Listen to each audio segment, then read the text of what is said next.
Hello everyone, Zain with you, and today we'll show you how to open HSBC account for international students in UK.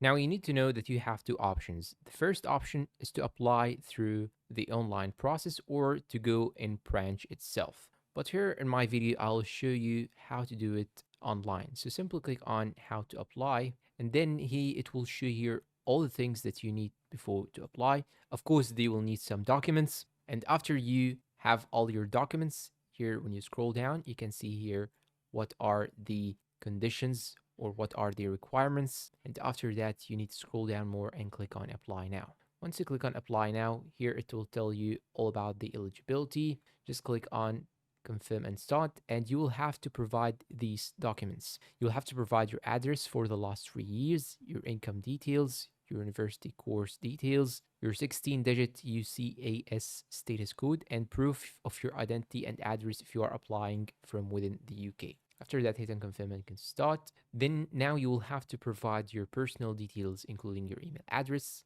the title, first name, last name, and you will have to answer all these questions. Now, the documents that you will need exactly is going to be a valid passport. Second is the UK student visa. And then third would be the proof of your university enrollment. This could be your offer letter or a confirmation of your student status. And number four is proof of your address. So this can be a utility bill or a letter from your university residence. And number five would be a proof of overseas address for your address back in your home country. And if you want to do all these steps physically, you can go and visit the nearest HSBC UK bank branch to your address. And that's all for today's video. If you find it helpful, please support us with like, subscribe, comment, share. Thank you for watching and goodbye.